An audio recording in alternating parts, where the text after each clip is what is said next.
एक अनाथ गरीब लड़की की कहानी। प्रिय दोस्तों, हमारे श्याम सपोर्ट चैनल में आप सभी का फिर से एक बार स्वागत है। दोस्तों, एक समय की बात है, किसी एक गांव में एक अनाथ बच्ची रहती थी।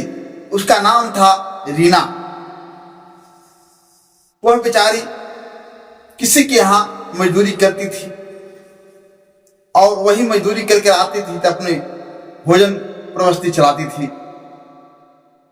और उसके साथ में एक सहेली भी मीना भी काम करती थी। एक दिन की बात हुआ, वह रीना एक खेत में काम कर रही थी, फसल को काट रही थी। और जब खेत में फसल काट रही थी तब उसे नजर पड़ा कि लगता है कि एक पेड़ के बगल में एक शिवलिंग का फोटो था। उसे लगा कि यहां तो एक शिवलिंग का फोटो है, यहां पर कोई लगता है कि भगवान को कोई सेवा नहीं करता है, इसलिए शिवलिंग में झपा हुआ है। और बेचारी जो अनाथ बच्ची थी रीना, वह जाती है और शिवलिंग का फोटो को साफ सुथरा करती है। साफ सुथरा करने के बाद उसको पानी से धोता है, जमीन को लीपता है और कहता है इस भगवान भोलेनाथ को हम डेली पूजा करूंगा। वह काम पर कहीं भी जाती थी, वह भगवान भोलेनाथ को सबसे पहले पूजा करती थी, भगवान भोलेनाथ से प्रार्थना करती थी, भगवान भोलेनाथ पर माथा टेकता था, कहता था कि हे भगवान भोलेनाथ, हमारा काम अच्छा से चलते रहे। एक दिन की बात हुआ कि रीना का सहेली मीना दोनों मिलकर खेत में काम कर रहे थे। वह काम खत्म होने वाला था तो मीना बोली कि सखी, आज तो हम लोग का काम है, इससे हम लोग का पेट चल जाएगा, लेकिन कल से काम नहीं होगा तो हम लोग को भोजन कहां से चलेगा। बहन, क्या कैसे भोजन चल सकता है, क्या इसके बारे में आप सोचे हैं? तब रीना ने कहती है कि भगवान भोलेनाथ सोचेंगे, भगवान भोलेनाथ के कृपा से कहीं ना कहीं काम तो जरूर मिल जाएगा। तब वह मीना कहती है कि बहन, कल हम लोग दोनों मिलकर के चलते हैं सेठ के पास, सेठ जरूर हम लोग का काम दे देंगे। कहता है ठीक है बहन।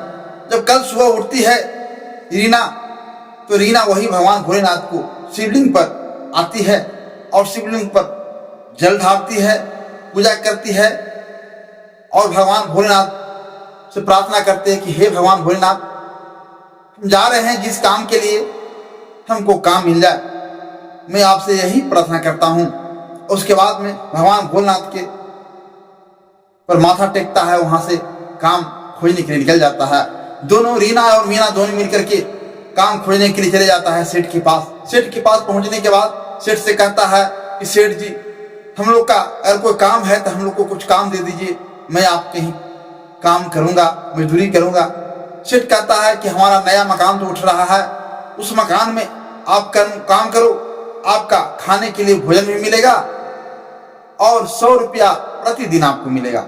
मन में सोचा कि इससे अच्छा कौन काम मिलेगा, भरपेट भोजन भी मिलेगा दिन भर का और 100 रुपया मजदूरी भी मिलेगा। चलिए, उससे बच जाएगा तो अच्छा, हम काम कर लेंगे, पैसा को बचा करके हमारे छत का है, छत को मरम्मत करवा लेंगे और फिर बचेगा पैसा, उसको रखेंगे कि जब समय काम नहीं लगेगा उस समय खाने के लिए होगा। यह सोचकर दोनों मिलकर के वहां काम करना शुरू कर दिया। सेठ के यहाँ काम करते करते 40 दिन बीत गया।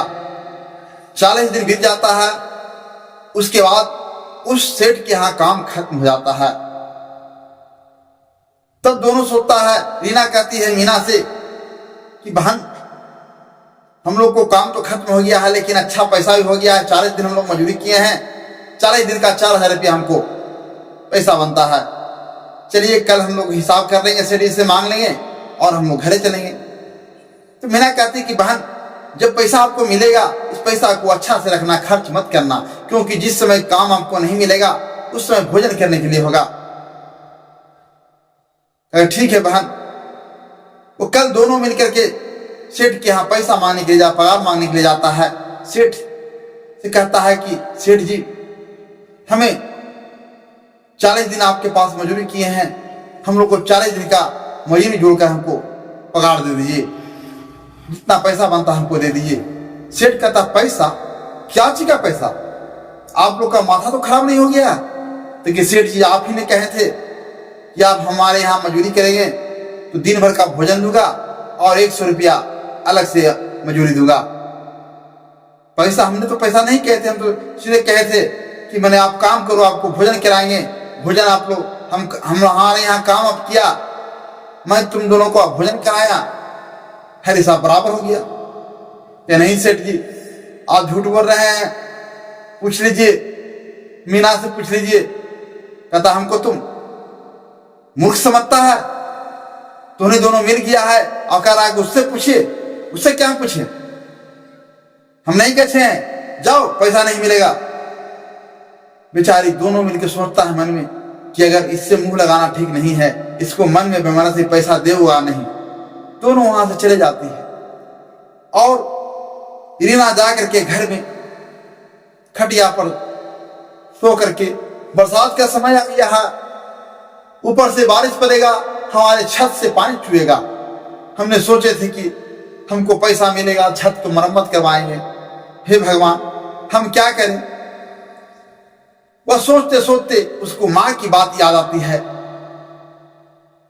उसको लगा कि मां ने कहा था कि बेटी, अगर कोई तुमको सहारा नहीं मिलेगा तो भगवान सहारा होता है। अब भगवान से सारा दुख को जाके कहना, भगवान जरूर आपको सुनेंगे। यह बात जब याद आती है रीना को, रीना उठती है सुबह और जाकर भगवान भोलेनाथ के पास जाकर के भगवान भोलेनाथ को, शिवलिंग था उसका धो करके और पूजा पाठ करती है। उसके बाद में फूल चढ़ाती है। उसके बाद में भगवान से कहता है, सुनता है कि हे भगवान, हमें 40 दिन मजदूरी की है भगवान सेठ के यहाँ, हमको 1 रुपया नहीं दिया है, हमको दिलवा दीजिए भगवान, मैं आपसे यही प्रार्थना करता हूं। उसके बाद में वह भगवान भोलेनाथ के शिवलिंग पर माथा टेक देता है। जैसे माथा टेकता है तो भगवान भोलेनाथ वहां पर प्रकट हो जाते हैं। भगवान भोलेनाथ प्रकट होने के बाद कहते हैं, उठो बच्ची उठो। जब सुनाई पड़ता है, जब उठ के देखती है रीना, देखता है कि भगवान भोलेनाथ प्रकट हो गए। हाथ जोड़ के खड़ा आती है, कहते हे भगवान भोलेनाथ, सेठ जी के यहाँ से हमारे मजदूरी दिलवा दिए भोलेनाथ, मैं आपसे यही प्रार्थना करता हूं। तो भगवान भोलेनाथ कहते हैं, चिंता करने की जरूरत नहीं है बच्ची, तुम जाओ घर पर, तुमको पगार, तुम्हारे पैसा जो है तुमको घर पर खुद पहुंचा देगा सेठ, इसमें चिंता करने की बात नहीं है। वह वहां से बच्ची चले जाती है घर पर। कल होता है तो सेठ अपना तिजोरी में पैसा को सरियाना शुरू कर देता है। कहता है कि दोगो इतना मजदूरी को खटाएं, कोई के पैसा नहीं दिए, इधर पैसा भी बच गया, हमको मकान भी उठ गया, अब तो हम माले माल हो गए। सब तिजोरी में पैसा को तहिया को रख देता है गड्डी को। एक दिन की बात होता है, उसका बच्ची कहता है कि पापा, हमें कुछ पैसा की जरूरत है, हमें पैसा दीजिए, मैं नए नए कपड़ा किनूंगा, मैं बाजार जाऊंगा, मैं घूमने के लिए जाएगा, हमको पैसा चाहिए। कहा ठीक है बेटी, जब ऐसा बात है, कपड़ा किनना है, वस्त्र किनना है, चलो मैं पैसा दे देता हूँ। तिजोरी खोलता है सेठ जी। जैसी तिजोरी खोलता है उसके बाद में उसमें से एक गड्डी निकाल के तो बेटी के देने के लिए चाहता है। जैसे देने के लिए चाहता है तो गड्डी सिर्फ कागज का टुकड़ा बना हुआ था, कागज का गड्डी बना हुआ था, उसमें एक भी नोट नहीं था। फिर सोचा कि तो नोट टके थी, कागज गड्डी कहां से आया? फिर दूसरा नोट उठाता है, गड्डी उठाता है, वही कागज गड्डी है। सारा गड्डी जब उठाता है, सारा कागज का नोट बन गया, सारा गड्डी को बाहर फेंक देता है। उसके बाद में रोना शुरू करता है कि क्या हो गया, हमने पैसा रखे थे, सारा कागज का गड्डी कैसे बन गया? तब बच्ची कहती है, पिताजी इसमें चिंता करने क्या बात है, नहीं पैसा है तो क्या क्या दिक्कत है? दूसरे तिजोरी में गहना जेवर तो है, उसी को बेच करके वस्त्र ले लेंगे कि हाँ बेटी ठीक है। दूसरा जब तिजोरी खोलने के लिए जाता है, जैसे खोलता है सब तिजोरी में से 3-4 गो सांप फाँय फाँय करके फुफकार मारना शुरू करता है। जैसे फुफकार मारता है वह पीछे की ओर सेठ जी हट जाता है। बच्ची देखता है तो बच्ची तो वहां से 1-2-3 रवाना हो जाता है, भाग जाता है। उसके बाद झट से तिजोरी क्या करता है, सेठ ने बंद करता है किसी प्रकार से। बंद करने के बाद उसके घर में भगवान भोलेनाथ का मूर्ति था। भगवान भोलेनाथ के पास जाकर के रोना शुरू करता है, कहता है हे भगवान हमको क्या हो गया, हमको सारा के सारा नोट कागज के गड्ढे क्यों बन गया। भगवान बहुत प्रार्थना करना शुरू करता है, भगवान के पास रोना शुरू करता है तो भगवान भोलेनाथ वहां प्रकट होते हैं। भगवान भोलेनाथ बोलते हैं तूने रीना और मीना को काम पर रखा था, तूने काम करवाया था, क्या तुझको ऐसा करना चाहिए था। 40 दिन उसने मेहनत किया, एक भी मजदूरी उसको नहीं दिया। हाथ जो खड़ा हो गया कि भगवान आप जे कहिए जो मानने के लिए तैयार हूं, भगवान मुझे माफ कर दीजिए, भगवान मुझसे बहुत गलती हो गया है। ठीक है, सबसे पहले जो मजदूर को पैसा रोका है, रीना बीना के अलावा और सारे मजदूर को जो पैसा नहीं दिया है, सारा मजदूर को पैसा जाके वापस करो। उसके बाद में एक आप भंडारा कराओ और भंडारा में सारे को भोजन करवाओ। जो भी जिसको पास पैसा नहीं रहेगा वो भी खाएगा, जिसको पास पैसा रहेगा वो भी खाएगा। आपका सारा कष्ट दूर हो जाएगा, जिस तरह से था जिस तरह से हो जाएगा। कि ठीक है सरकार, जैसे आप कहिएगा जैसे करने के लिए तैयार हूं। इतना कह करके भगवान भोलेनाथ वहां से अंतर ध्यान हो जाते हैं। जैसी मुड़ता है वो देखता है कागज के टुकड़ा, देखता है सब नोट गड्ढी बना हुआ है। झटपट उठा करके वो नोट को गड्ढे को तिजोरी में रखता है। उसके बाद में दूसरा तिजोरी खोल के जब देखता है कि गहना जेवर जैसे के तैसे जैसे रखा हुआ था वैसे रखा हुआ है। उसके बाद में क्या करता है, कल होकर के सेठ ने रीना मीना के घर जाता है। वहां जाकर के दोनों को पैसा देता है और जिसको जिसको मजदूर का पैसा नहीं दिया था सारा को पैसा गिन करके लौटा देता है। और उसके बाद में एक भंडारा करवाता है। भंडारा में सारे अपना जीवाल को न्योत देता है खाने के लिए, सभी को खिलाता है, भूखा हो गरीब हो किसान हो जो भी हो, सारे लोग आकर के भंडारा में खाते हैं।